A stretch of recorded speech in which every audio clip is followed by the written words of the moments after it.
युवक,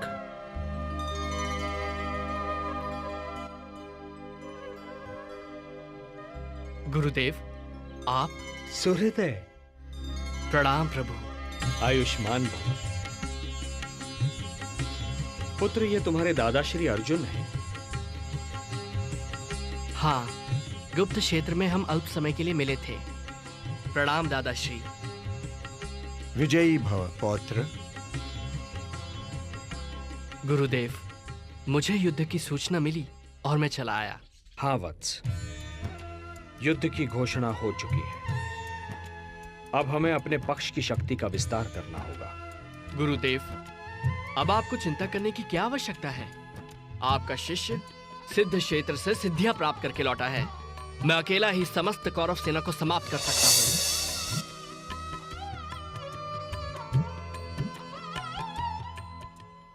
गुरुदेव, यह है मेरी साधना का प्रसाद जो मुझे देवी सिद्धंबिका और भगवान शिव ने दिए हैं।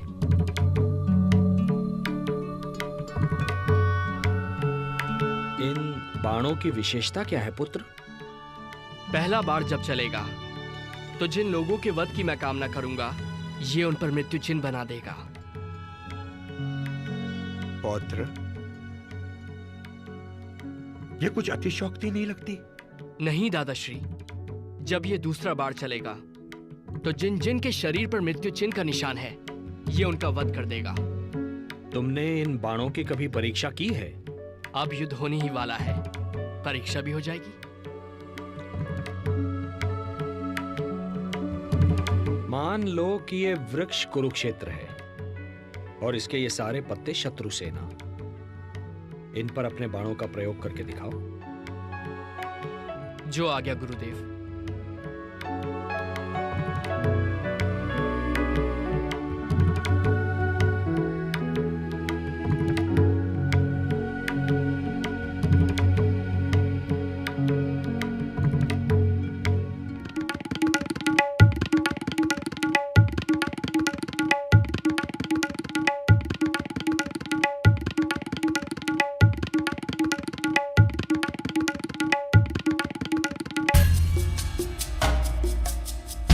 इस वृक्ष के सारे पत्ते मेरे लक्ष्य पर हैं गुरुदेव।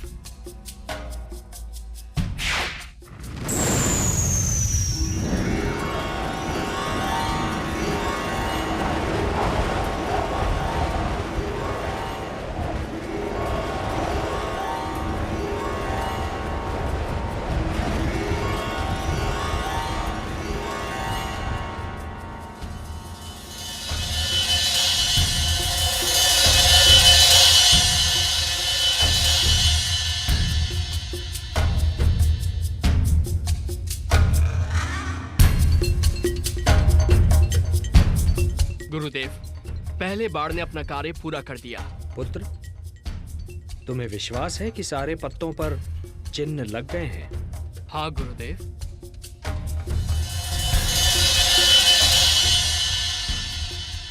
गुरुदेव, अब मेरे दूसरे बाण को छोड़ने से जितने पत्तों पर चिन्ह हैं, वो भूमि पर गिर जाएंगे। और तीसरा बाण तो प्रलय के समान है। यदि मैंने इसका प्रयोग किया तो सारी सृष्टि का विनाश हो जाएगा। मैं इसका प्रयोग कभी नहीं करूंगा। रुक जाओ पौत्र। अब मुझे पूर्ण विश्वास है कि इस महायुद्ध में हम पांडव दुर्बल नहीं हो सकते। दुर्बल तो अब कौरव लगते हैं। ऐसा मत कहिए दादाश्री, अन्यथा अनर्थ हो जाएगा। क्या अनर्थ होगा पुत्र? गुरुदेव, मैंने देवी सिद्धंबिका तथा भगवान शिव को वचन दिया है कि युद्ध में जो पक्ष कमजोर सिद्ध होगा, मैं उसकी ओर से युद्ध करूंगा।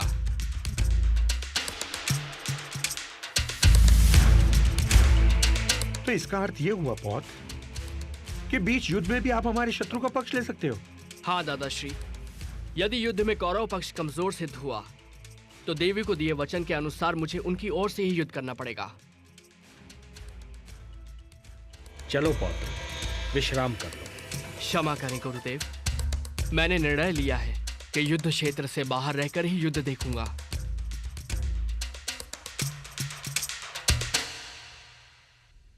चलो पार्थ।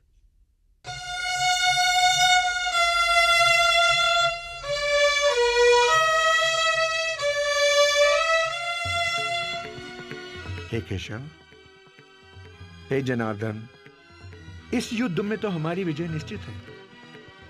निस्संदेह, किंतु जो मैं अभी सुनकर आ रहा हूं उसका अर्थ यह है कि पहले हमें पराजय की सीमा तक पहुंचना होगा, और पराजय का अर्थ है पांडवों में से 2-3 की मृत्यु और पांडव सेना का विनाश।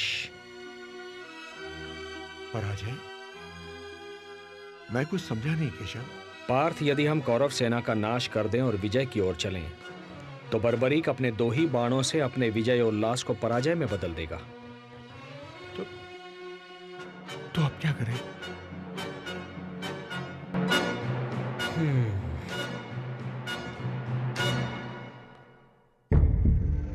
तुम ही बताओ मित्र, क्या सचमुच बर्बरी के बाण चमत्कारी होंगे? अवश्य मित्र, यदि वो वाण महादेव ने स्वयं बर्बरीक को दिए हैं तो निश्चित ही वो चमत्कारी होंगे।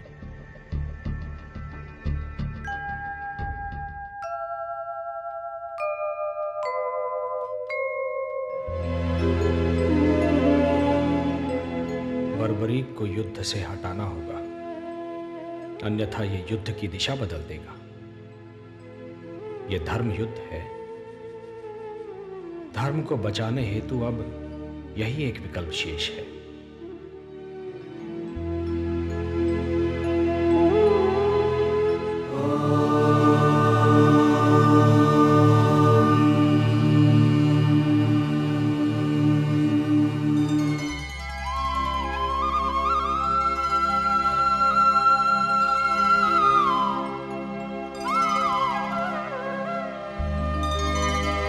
सूर्योदय, प्रणाम गुरुदेव। प्रणाम दादाश्री। आयुष्मान भव।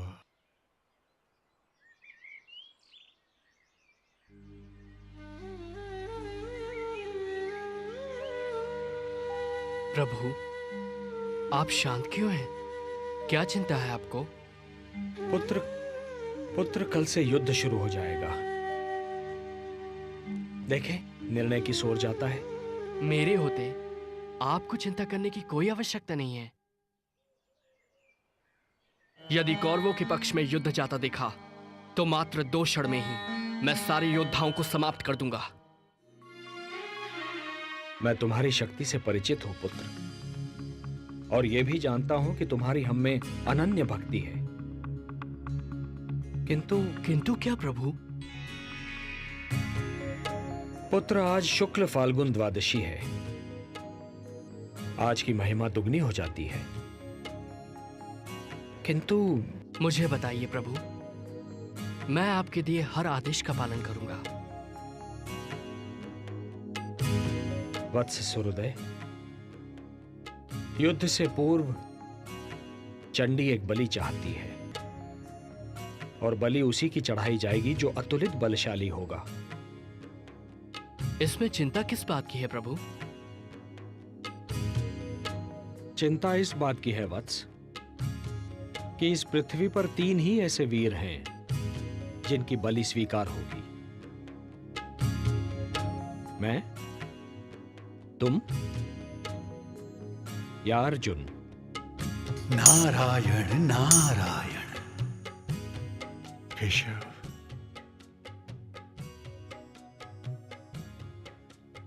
बस इतनी सी बात है केशव?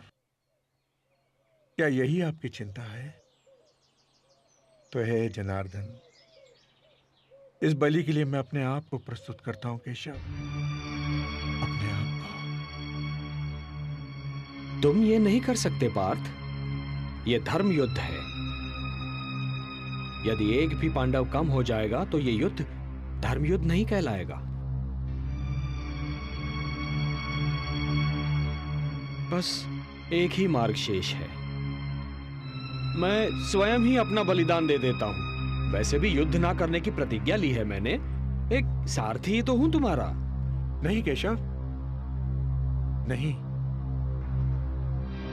प्रभु, आप मेरे गुरु हैं, श्रेष्ठ हैं, सभी तरह से ज्येष्ठ हैं मेरे। ये अधिकार सिर्फ मेरा है, मेरा। मुझे आज्ञा दीजिए प्रभु, आपके चरणों की सौगंध खाकर कहता हूं, आपके उद्देश्य को पूरा करने के लिए मैं अपने शीश की बलि देता हूं।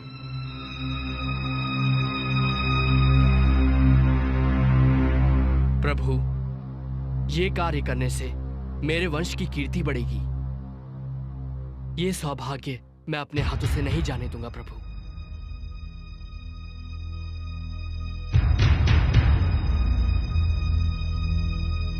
सोचिए मत प्रभु,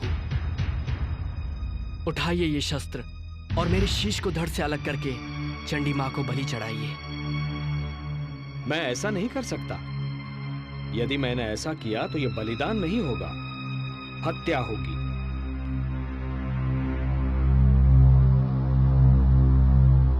जब मैं स्वेच्छा से ये शीश आपको सौंप रहा हूं तो ये हत्या नहीं कहलाएगी। धर्म यह कहता है वत्स कि बलिदानी स्वयं दान दे।